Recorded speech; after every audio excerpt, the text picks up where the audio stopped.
Hi, who are you and where are you from? Well, Mike, I'm Billy Martin, And Martin. we're currently moving. We live in Vermont, and we're going to Long Island for Thanksgiving. Fantastic. And what do you do for a living or did for a living? Or We were international school teachers, so we taught in many different countries around the world.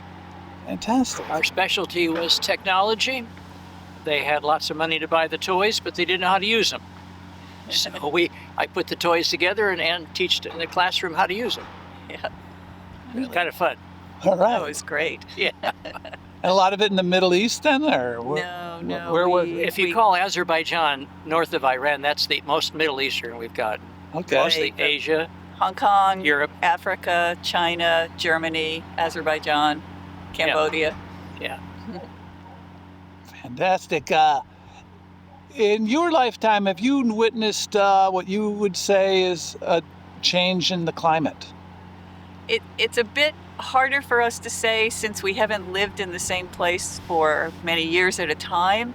But now we've been in Vermont for about 4.5 years, and we have lots of anecdotal evidence from friends there about how the climate in Vermont has definitely changed over the years. Yeah, we're pretty strong volunteers in the Green Mountain Club. We do a lot of maintenance of the trail, the Long Trail, as well as the Appalachian Trail.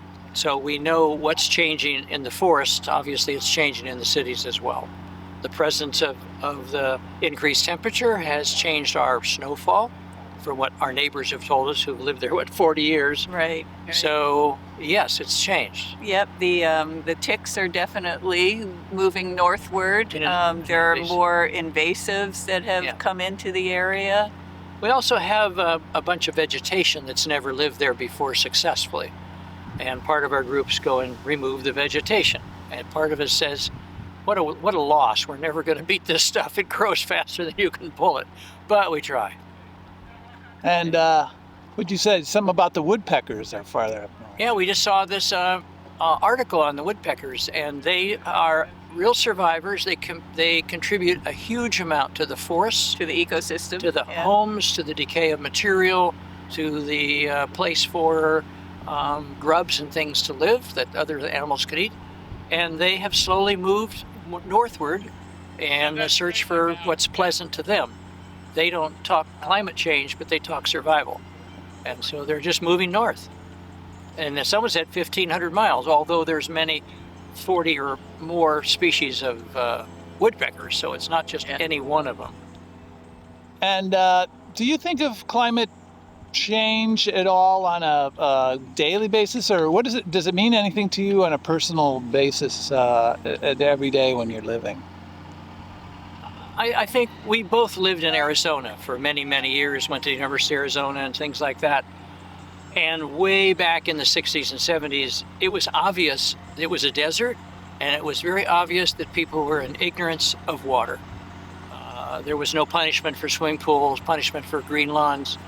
And as we're now in Vermont, we cherish water. Everywhere we go, there's water. And I just know that's going to be a crisis. More than climate change and the temperature, just the lack of water.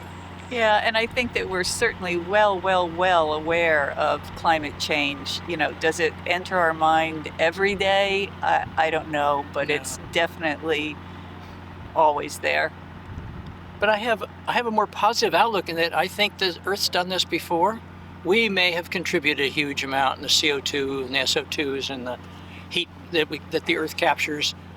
But I think it's also a good wake-up call to put importance as to what's really important to us.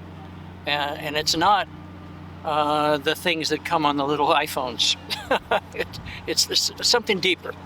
Cherish your community and your people. And your planet. And your planet, yeah. Well, my next question was, on a scale of 1 to 10, how concerned are you? 10 being the most concerned. It's hard to do ratings, isn't it? Yeah, I'm concerned, but I think we've screwed it up, and it'll take a crisis before we realize we have to fix it. I mean, a lot of people are intellectually aware of what we should be doing, but I think, sound like my soapbox, reduce, reuse, and recycle. We've not reduced hardly anything. We did the cheapie, the recycle. You see recycle bins at the New York airport. They dump them all together at the end of the day. It's like, what are you doing? Yeah. So yeah. reducing our impact, our footprint, I think is the big one. And that's everybody's choice, but it usually requires doing something different than you're used to do. So are we optimistic or are we pessimistic about the future, and is there anything we can do? I would say that I always tend to be an optimist, so I have to be cautiously optimistic. I do think that it may take a crisis for something to really happen. I'll vote for you. No one politically wants to talk about a crisis. I mean, Yeah. we have a catch-22. The people who we endear into our governments of all kinds of natures, they don't want to be the bad guy. I mean, who'll get reelected for telling us that we should cut our water consumption 50%, or we should reduce the number of trips that we make to grocery shopping every day, or a bicycle? Come on, those kind of things. So I agree with you. I think we're headed for a crisis, coming together and figure out that we're in one world. We just passed, 8 billion people just the other day. Are they all, 8 billion people. I mean, it's unbelievable. So I don't know. Optimistic, and I wish the crisis would come sooner so we can get it over with and we can start figuring out what's important. We need a reset. Thank you very much on this 23rd of November here on Orient Point, right here on just coming off the ferry from Connecticut and New London. Thank you, Mike. Gorgeous day. Yeah, absolutely. Thank you. Bye-bye.